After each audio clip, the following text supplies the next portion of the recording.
All right. Welcome back to Rockford Reading Daily.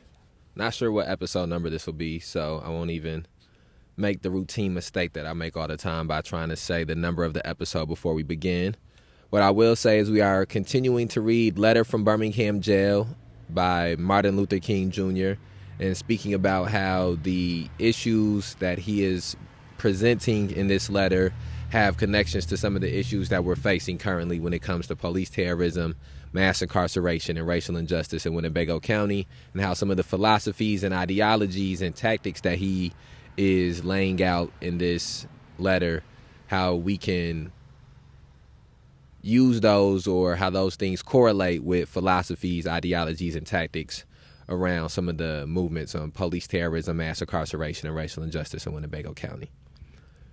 Okay. I had also hoped that the white moderate would reject the myth concerning time in relation to the struggle for freedom. I have just received a letter from a white brother in Texas.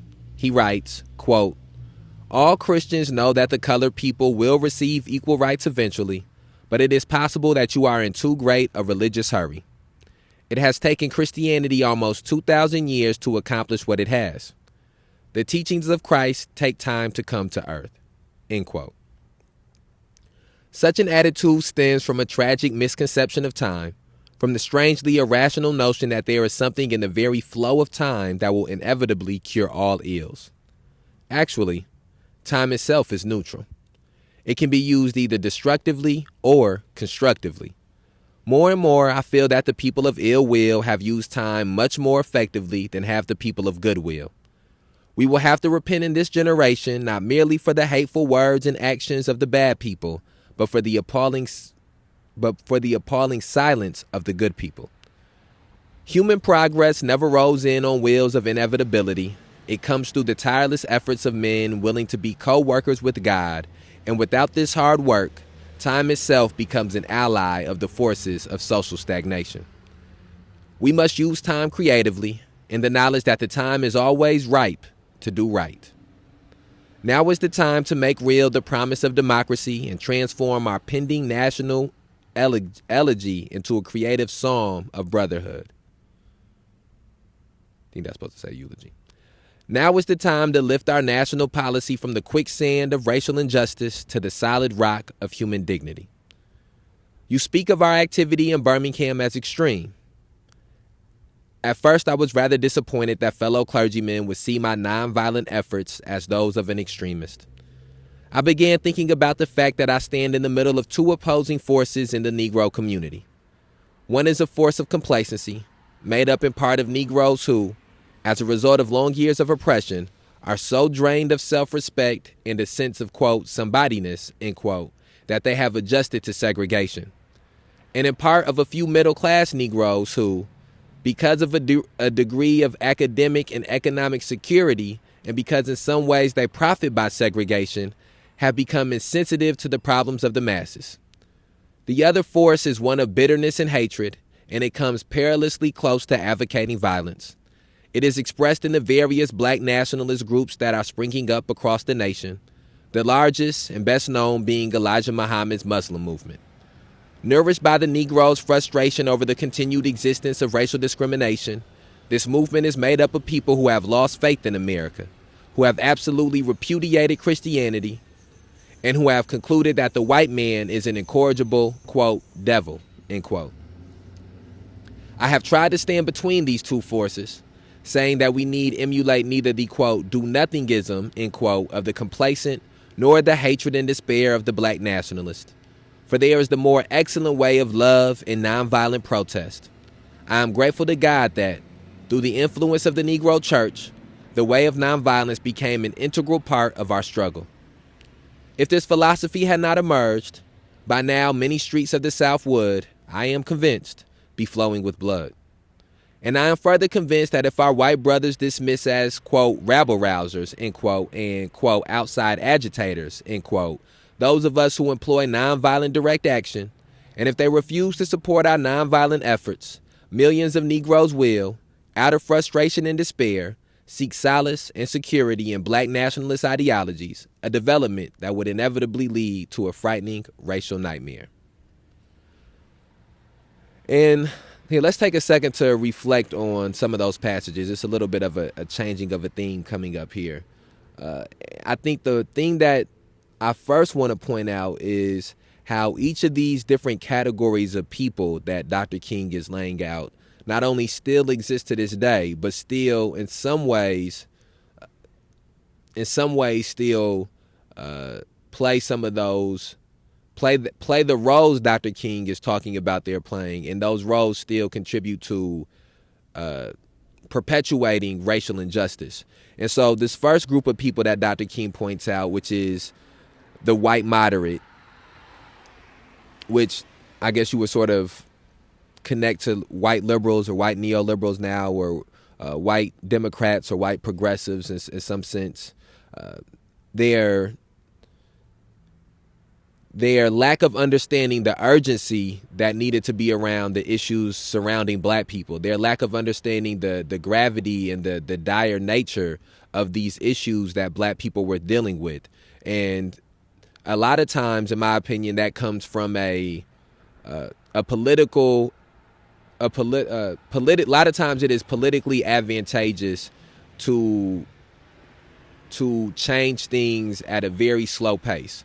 A lot of times, if you are advocating for a broad change, a quick broad change when it comes to politics in this country, you are, as Dr. King points out here, seen as an extremist. You are seen as somebody who does not have a viable plan or viable policies for changing things. And we still see that now, where you see it's almost been accepted in the country that things like marijuana should not be criminalized. But you see how slow this country is as a whole to decriminalize marijuana. You see how in Illinois specifically, it's been pointed out I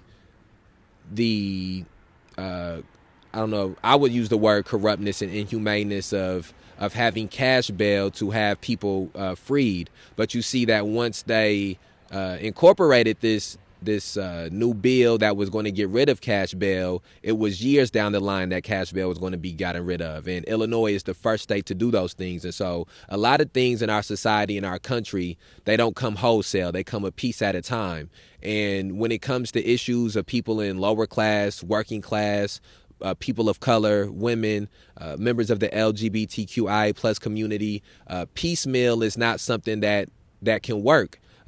Getting things just a little bit at a time, slow progress is not something that can work because of the fact that it is a life or death situation that they are facing constantly. And so segregation was not, in these Jim Crow laws and all these things that came with them, was not simply something that black people could afford to be patient to wait to see change, because every day their lives were being taken because of some of these things, and their lives were being traumatized. They were having psychological traumatization that, as we see now sitting here in 2021, it will take, and it was going to take, decades to try to remedy.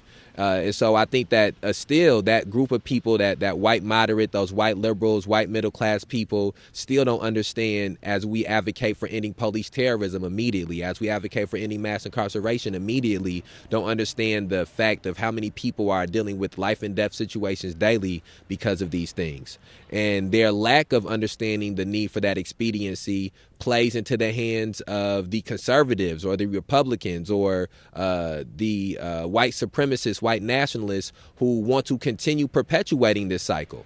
And then I think another group to point out here is Dr. King talks about the black people who have lost any faith in anything changing, and how, since they've lost faith in anything changing, they're not actively participating in any type of action or organizing or mobilizing to get things to change. And then he talks about the black people who have found a way to benefit off of segregation, that found ways to benefit off of these Jim Crow laws. And for people who may not understand how that would be possible, if you owned a hotel in a city where black people could only go to segregated hotels, they couldn't go into white hotels, you would have a guaranteed customer base, a monopoly on the customer base. Whereas if integration would be what to happen. Now those black people that you could guarantee to be customers, or black people coming in from other cities that you could guarantee to be customers, have the option of going to other places. And so, and again, this would be mostly middle class black people who would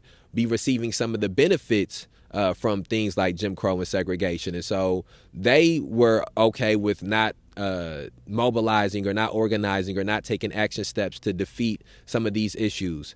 And some of the organizing and mobilizing that was still happening around these issues was predominantly helping and assisting them anyways. And so that other group of black people who had lost the desire to take any action because of the hopelessness that they felt, when action was taken, they weren't even getting the residual effects of that action. It was the middle class people who were already in a advantageous position who were getting some of those benefits.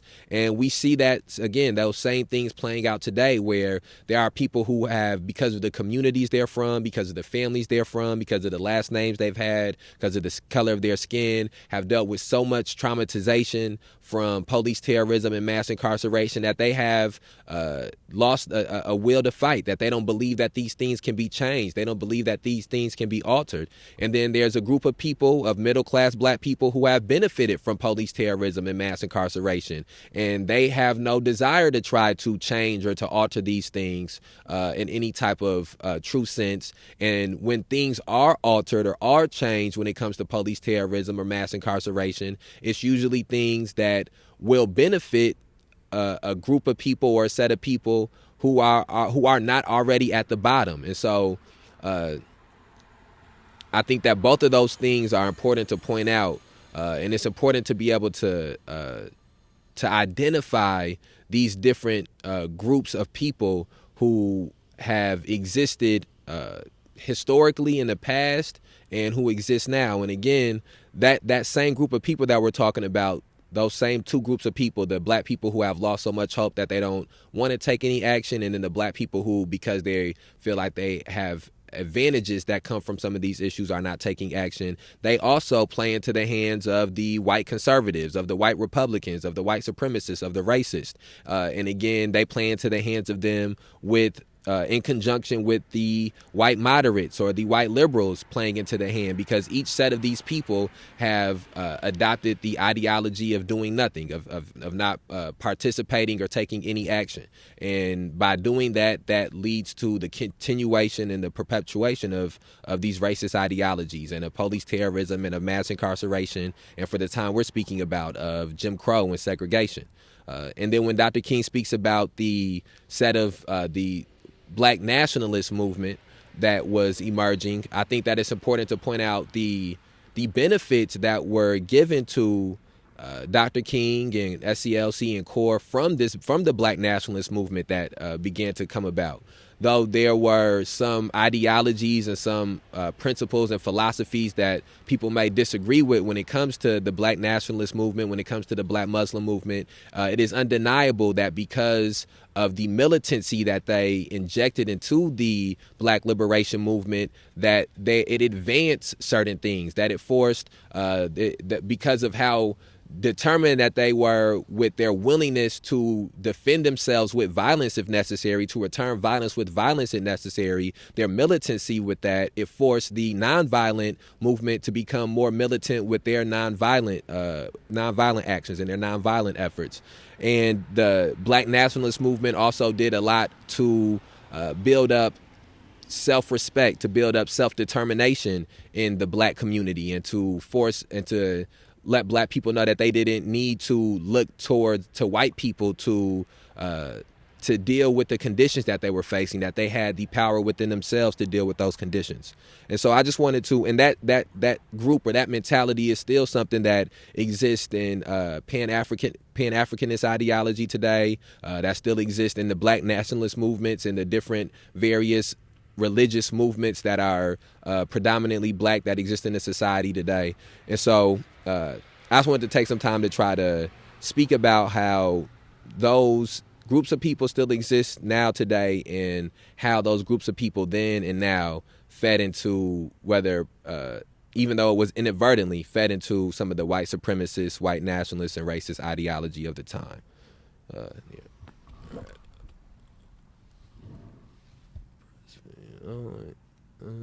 oppressed people right here.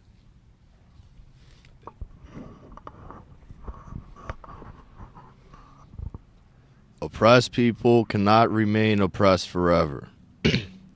The yearning for freedom eventually manifests itself, and that is what has happened to the American black person.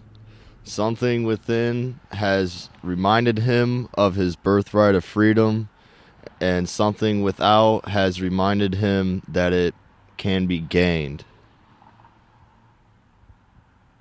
Consciously or unconsciously, he has been caught up by the zeitgeist, and with his black brothers of Africa and his brown and yellow brothers of Asia, South America, and the Caribbean, the United States black is moving with a sense of great urgency toward the promised land of racial justice. If one recognizes this vital urge that has engulfed the black community, one should readily understand why public demonstrations are taking place. The black has many pent-up resentments and latent frustrations, and he must release them. So let him march. Let him make prayer pilgrimages to the city hall. Let him go on freedom rides, and try to understand why he must do so. If his repressed emotions are not released in nonviolent ways, they will seek expression through violence. This is not a threat, but a fact of history. So I have not said to my people, get rid of your discontent. Rather, I have tried to say that this normal and healthy discontent can be channeled into the creative outlet of nonviolent direct action. And now this approach is being termed extremist. But though I was initially disappointed at being categorized as an extremist, as I continued to think about the matter, I gradually gained a measure of satisfaction from the label. Was not Jesus an extremist for love? Quote, love your enemies, bless them that curse you. Do good to them that hate you, and pray for them which despitefully use you and persecute you. Unquote. Was not Amos an extremist for justice? Quote, let justice roll down like waters and righteousness like an ever-flowing stream. Unquote. Was not Paul an extremist for the Christian gospel? Quote, I bear in my body the marks of the Lord Jesus. Unquote. Was not Martin Luther an extremist? Quote, here I stand, I cannot do otherwise, so help me God. Unquote. And John Bunyan, quote, I will stay in the jail to the end of my days before I make a butchery of my conscience. Unquote. And Abraham Lincoln, quote, this nation cannot survive half slave and half free. Unquote. And Thomas Jefferson, quote, we hold these truths to be self-evident, that all men are created equal, unquote. So the question is not whether we will be extremists, but what kind of extremists we will be. Will we be extremists for hate or for love? Will we be extremists for the preservation of injustice or for the extension of justice? In that dramatic scene on Calvary's Hill, 3 men were crucified. We must never forget that all 3 were crucified for the same crime, the crime of extremism. 2 were extremists for immorality and thus fell below their environment. The other, Jesus Christ, was an extremist for love, truth, and goodness, and thereby rose above his environment. Perhaps the South, the nation, and the world are in dire need of creative extremists. I had hoped that the white moderate would see this need. Perhaps I was too optimistic. Perhaps I expected too much. I suppose I should have realized that few members of the oppressor race can understand the deep groans and passionate yearnings of the oppressed race, and still fewer have the vision to see that injustice must be rooted out by strong, persistent, and determined action. I am thankful, however, that some of our white brothers in the South have grasped the meaning of this social revolution and committed themselves to it. They are still too few in quantity, but they are big in quality. Some, such as Ralph McGill, Lillian Smith, Harry Golden, James McBride Dabbs, Ann Braden, and Sarah Patton Boyle, have written about our struggle in eloquent and prophetic terms. Others have marched with us down nameless streets of the South. They have languished in filthy, roach-infested jails, suffering the abuse and brutality of policemen who view them as dirty, black lovers. Unlike so many of their moderate brothers and sisters, they have recognized the urgency of the moment and sensed the need for powerful action and antidotes to combat the disease of segregation. Let me take note of my other major disappointment. I have been so greatly disappointed with the white church and its leadership. Of course, there are some notable exceptions. I am not unmindful of the fact that each of you has taken some significant stands on this issue. I commend you, Reverend Stallings, for your Christian stand on this past Sunday and welcoming blacks to your worship service on a non-segregated basis. I commend the Catholic leaders of this state for integrating Spring Hill College several years ago. But despite these notable exceptions, I must honestly reiterate that I have been disappointed with the church. I do not say this as one of those negative critics who can always find something wrong with the church. I say this as a minister of the gospel who loves the church, who was nurtured in its bosom, who has been sustained by its spiritual blessings, and who will remain true to it as long as the cord of life shall lengthen.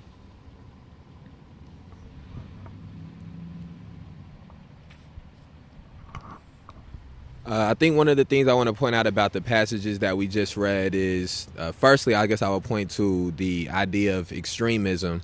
And I think that if you look through the pages of history, specifically in American society or the United States of America's society, you will see that any progression, any forward movement that has happened at the heels of people that at the time were considered extremists, at the heels of movements that at the time were considered to be extremist. John Brown was considered to be an extremist when he was an abolitionist fighting against slavery, actively engaging in slave revolts. Nat Turner was considered to be an extremist when he engaged in a slave revolt. Harriet Tubman would have been considered to be an extremist when she escaped and when she was regularly participating in freeing other slaves. The white people and the people who participated in the Underground Railroad in the North would be considered to be extremists. The early people involved with the women's liberation movement, with women's suffrage movement, were considered to be extremists. And even when you trace back, as you know, Dr. King was pointing out in here, when you trace back to the beginning of this country, when you trace back to the actions that were taken when this country was still 13 colonies, the men who were involved with that were considered to be extremists. They were considered to be treasonous extremists. The people who took part in the Boston Tea Party were considered to be extremists. And so it's fitting that Dr. King and CORE and SELC and SNCC and all of these different people and different movements, the Black Panthers, all these different people in the 50s, 60s, and 70s were considered to be extremists when they were advocating for the liberation of black people in this society, when they were advocating for equitable living standards, when they were advocating for the end of police terrorism, when they were advocating for the end of exploitation and the end of discrimination. They would be considered to be extremists.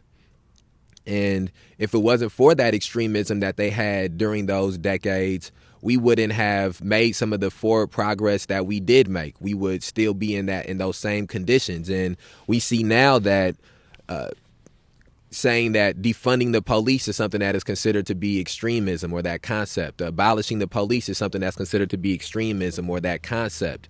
Some of the actions that we've taken as an organization, some people may consider to be extremisms. But we must understand, as people who want progression in the society, who want the society to move forward, that it will take acts that certain people who are moderate consider to be extreme in order for the needle to move. Because if, again, I've said this on this podcast series before, and I'll reiterate it again, when you're right, you can't be too extreme, and when you're wrong, you can't be too moderate. And that's something that we have to keep in mind. If extremism will save even one extra life, then it's important that we are extreme in our actions, and extreme in our ideology, and extreme in our tactics. And I think one of the other things that's very telling about Dr. King is the way he can self-reflect on how the church needs to be more involved. As somebody who's a part of the church, as somebody who was a member of the church, a member of the clergy, who had relationships with these people, he was not afraid to point out some of the hypocrisies that was inside the institution of the church. He was not afraid to point out the shortcomings in the institutions of the church. And I think that that's something that, as a whole, and again, he was not afraid to point that out in the community he was from, as far as black people, as was pointed out in passages earlier in here. And I think that type of self-reflection, that type of introspect, is something that we have to have in our society currently. And if you are part of a certain community, being able to say what shortcomings your community has when it comes to advocating for racial justice, when it comes to advocating for the end of mass incarceration, advocating for the end of police terrorism. And I think that one of the things specifically here in Rockford that we have seen is that those shortcomings that Dr. King spoke about the church having in Alabama at that time period around segregation, we've seen some of those shortcomings here as well in the church around police terrorism and mass incarceration. And there has not been nearly enough outcry and outpour from the church to end the type of oppression and exploitation that exists around the issues of police terrorism and mass incarceration in Winnebago County. And so I think, again, one of the things that we want to be doing with these episodes of Rockford Reading Daily, and I hope that other people are doing when they're reading outside of listening to this podcast, is reflecting on how some of these things have direct connections to issues that we are experiencing in Rockford and in Winnebago County, and being able to articulate those connections, being able to identify those connections. So I think that those are all things that are important about those passages. All right, so we're going to end this episode of Rockford Reading Daily here, and then we will return tomorrow with another episode, and we will, I think, probably we'll make sure to finish this up on the next episode, get to the end of the letter from Birmingham. So want to encourage people to listen to previous episodes of Rockford Reading Daily. We started off reading Have Black Lives Ever Mattered by Mamiya Abu-Jamal. After that, we read Race Matters by Cornel West. Then we followed that up with reading Citizens, Cops, and Power by Steve Herbert, which was followed by an essay on civil disobedience. And then we followed that up reading Angela Y. Davis's Women, Race, and Class. Now we are reading Letter from Birmingham Jail by Dr. Martin Luther King Jr. And I hope, as is happening for me, is also happening for people who are listeners, that each one of these pieces of literature helps to paint out the bigger picture of the things we are facing and the ways that we must take action against the things we're facing when it comes to the issues of police terrorism, mass incarceration, and racial injustice. So please share this on whatever platform you're listening to it on. Like us on Facebook. Follow us on Twitter, May 30th Alliance. Follow on Instagram, May 30th Alliance, and on YouTube. And we outside.